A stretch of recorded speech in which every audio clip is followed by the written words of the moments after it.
Hi, it's Steve. Today we'd like to show you how to change the thermistor on your dryer. This thermistor is located in the blower housing, and if it fails you may get a fault code associated with it, or you may get no heat. It's a really easy job to change. Let me show you how we do it. Now, to do this repair, since we will be working near some electrical circuits, first thing we need to do is to disconnect power to the dryer. So either unplug it or locate the electrical panel, turn off the appropriate breaker, or remove the appropriate fuses. And once we've done that, we'll need to pull the dryer just slightly forward so that we can access screws that are just underneath the top of the main top at the back. Now the screws on the top are a Phillips type screw. So we'll remove the two that are in the outside corners and one in the center. And these screws are located in underneath the lip and not the ones that are easily visible. So reaching underneath, there'll be the screws in behind that. Slide the main top back just about a ½ inch. That will disengage some slots that will grab some rubber or plastic studs. Once we've disengaged those, we can set that main top aside. Now next, we'll need to remove the control panel to access screws that secure the top of that front panel in place. Now to do that, there are two screws that go through a support bracket into that control panel, and they have a slightly different thread than most of the rest of the screws, so we'll need to keep those separate. So begin by removing those two screws. Set those aside and keep them separate. And then we'll lift up on the top of that control panel so that we can unhinge it from that metal support bracket. Now with the two screws removed that secure that control panel to the support bracket, our next step before we can actually lift that control panel out is to remove at least these two large harness connectors that go to the control board. And note that there's a little tab in between the two wires on each of those connectors. And if we depress that tab and then grip the connector itself, you should be able to wiggle those off of the board.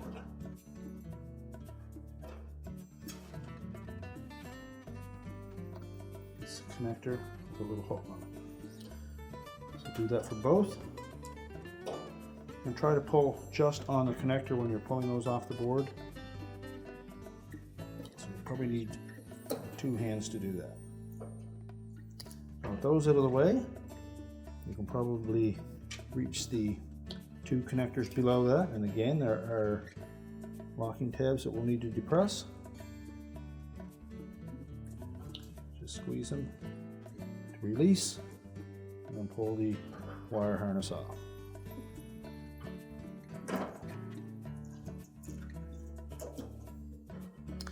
Now the two that are more towards the center on that board are a little more difficult to get at, but there'll be room once we pull the control panel forward to do that.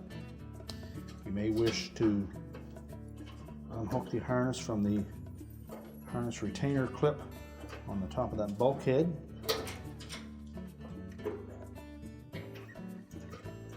And have that out of the way. Now next we'll need to lift up on the top lip of that control panel so that we can disengage these little short tabs across the top. So we're going to lift up enough that we can clear that metal bracket,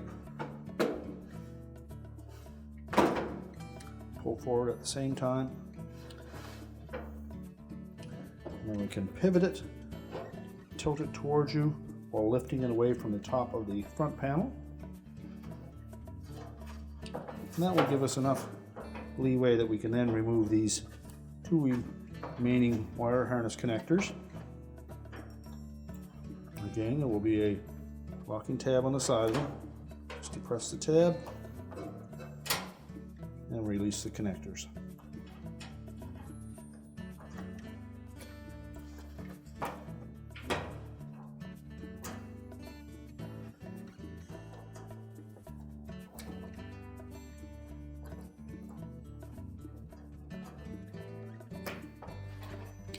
You can now take that control panel and set that aside.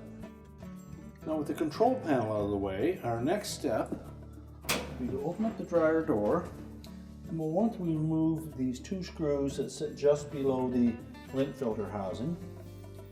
And these screws are a machine type thread.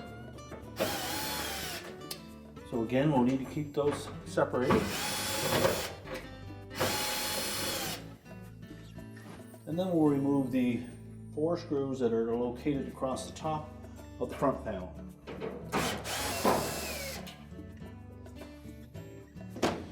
Just support that panel as you remove the last screw.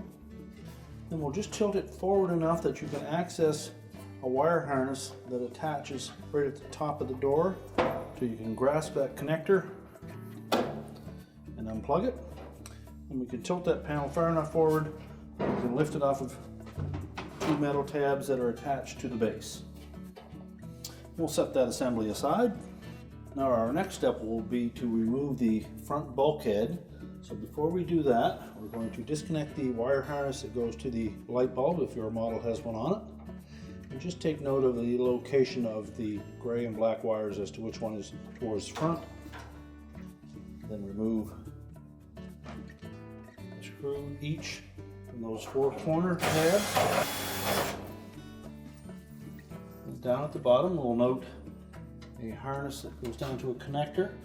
We'll depress the locking tab on that connector and disconnect the harness. You should then be able to lift up slightly on that bulkhead and then tilt it out on the bottom and pull it out from behind this cross member at the top. Now you may need to support the weight of the tumbler as you tilt out the bottom.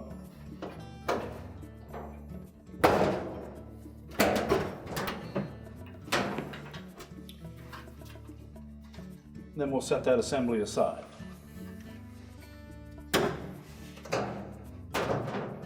Now next we'll need to take the tumbler out, and it may be easier to remove this support piece across the top rather than try to pull that down below it. There are 2 screws on the front and 2 more at the top.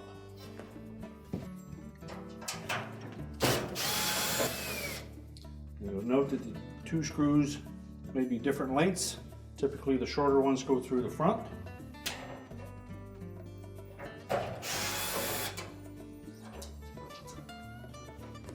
And just lift up on it slightly to disengage a hook on either side, and then we can set that aside. Now our next step will be to reach in underneath the main drum and disconnect the belt from the idler. So we'll reach right hand in from the center. Our idler is located just at the very back of the motor. Put our left hand in on the opposite side, just grasp the idler wheel, pull it towards the left to release the tension on the belt. You can then roll the belt off of the motor pulley and the idler pulley until it's loose. And then we'll lift that drum off the rear drum rollers and pull it out through the front of the cab. And then we can set that aside. Now with the drum out of the way, next we're going to locate the wire harness that attaches to that sensor. It's tucked down in behind here.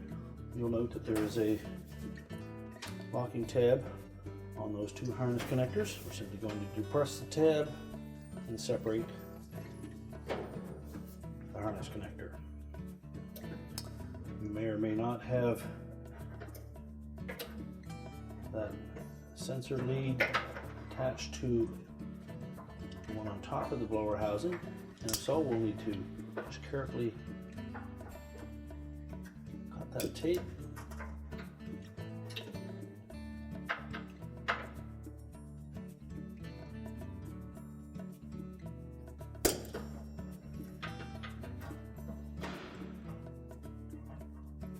We have that separated. We'll remove the screw that is securing it to the back of the blower housing.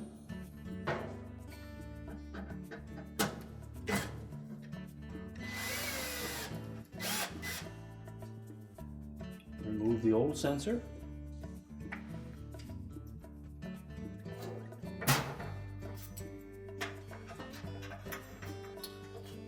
fit it into the housing, line up the screw hole.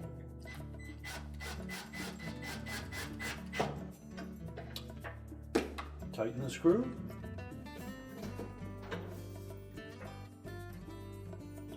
Reconnect the harness.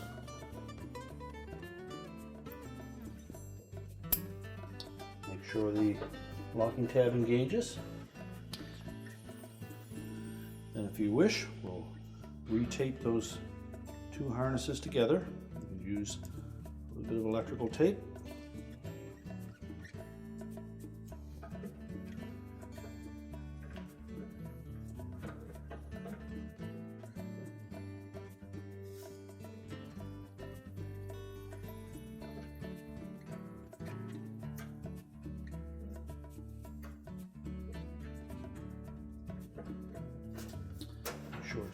It's safely tucked in behind. And now we can start to reassemble the dryer. Now the first step in putting the dryer back together will be to put the drum and belt in. And we need to make sure that when we put the rear of that drum in, that it fits over top of both rear rollers and that the felt stays in the outside lip of this rear bulkhead. So we're going to fit that drum in between those roller and rear bulkhead edges. Now when putting the drum back in place, we need to make sure that we fit the rear of the drum and the felt over top of those rear drum rollers. So we'll need to tilt it down in the front and then just slide it over top of those rollers and underneath the lip of the rear bulkhead. And getting a visual from the back, roll it in place and make sure it sits flush and even all the way around. Center up the belt. There should be a mark where the belt had been riding before. It'll be just back of center. Then again, we'll go to the front of the dryer. Then we'll reach in with both hands. We'll pull that belt from the right over to the left.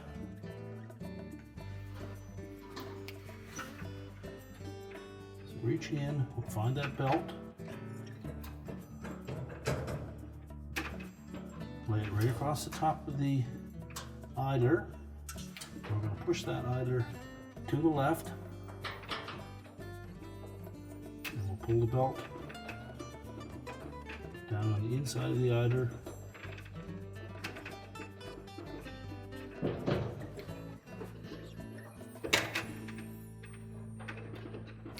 And then around the motor pulley.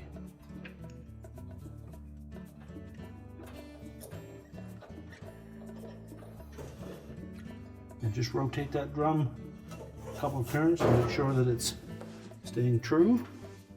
And you should see the blower wheel turning and the belt should stay on both pulleys.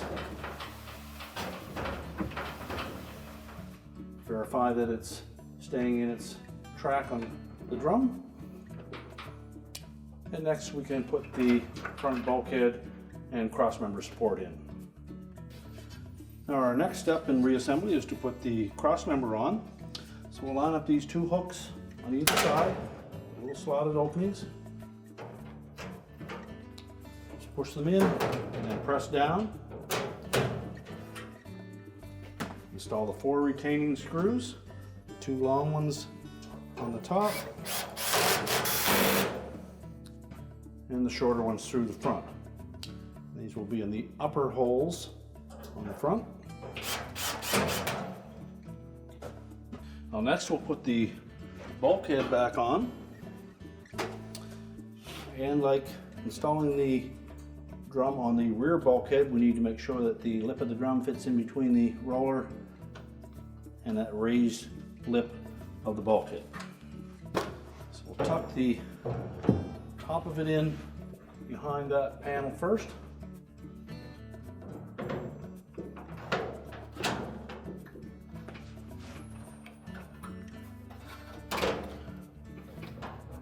You may need to lift up on that drum to set it in place. Lift up the bulkhead, make sure all 4 those tabs fit into the keyhole openings. Just rotate that drum to make sure that the felt is properly positioned all the way around. And then we'll put the 4 retaining screws in.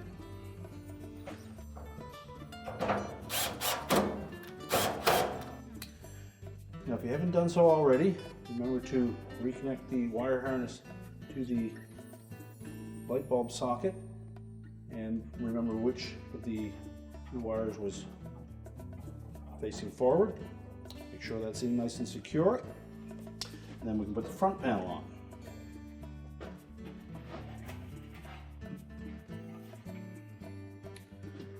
Now in putting the front panel on, there are 2 slotted openings on the base of that front panel that are going to fit over top of those 2 hooks that are attached to the base. Make sure they drop over those completely. And then just tilt that panel up. Before we put it in place, we're going to take that large harness and we'll tuck that down between the front bulkhead and that cross member.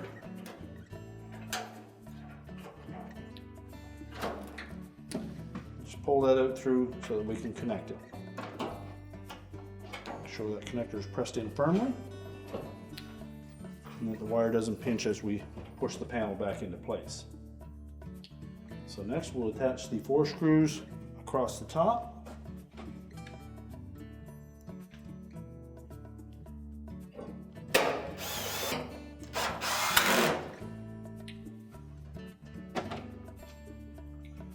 And next we'll put the 2 machine screws in through to the housing below the lint filter.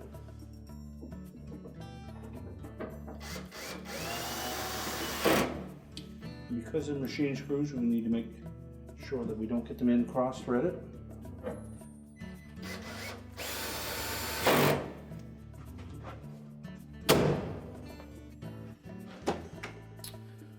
We'll take the remainder of our wire harness, we'll tuck it into those little clips that secure it.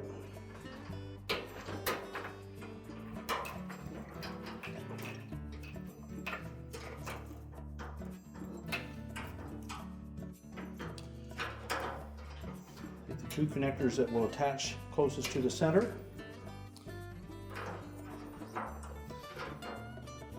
Just push those out through the opening. Then we'll take our control panel and set that in place. Now with our control housing, there are 4 tabs on the bottom that will fit into these 4 slots. We'll line those up, pull those harnesses through that opening and attach them to the connectors. Make sure that the locking tabs engage on both of those. Now the shorter harnesses will attach after we have the control panel in place.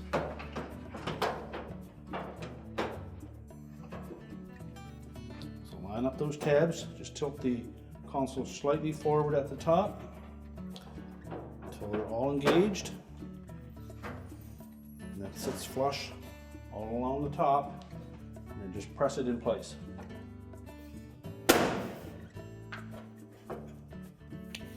Check it over the top, make sure those little plastic tabs are engaged, and then we'll install the 2 retaining screws. These are the 2 screws that had the slightly different thread.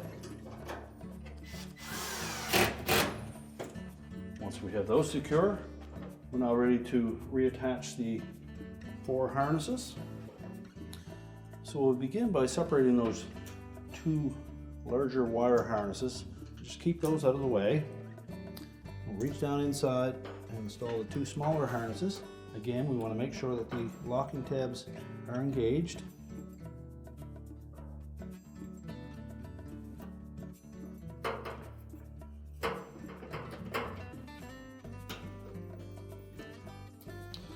Tuck those other harnesses into that clip. Now we'll install the 2 larger ones. Make sure we press them on firmly.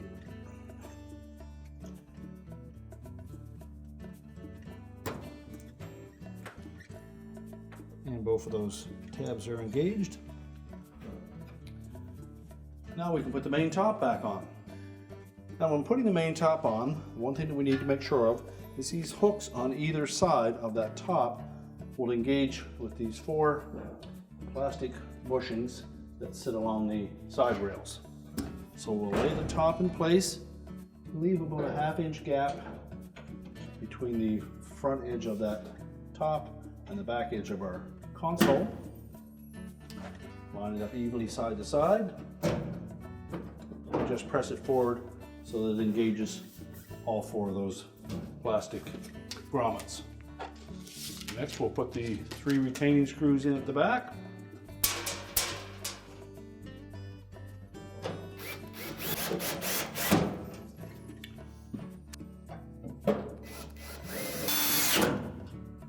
And just make sure they're secure.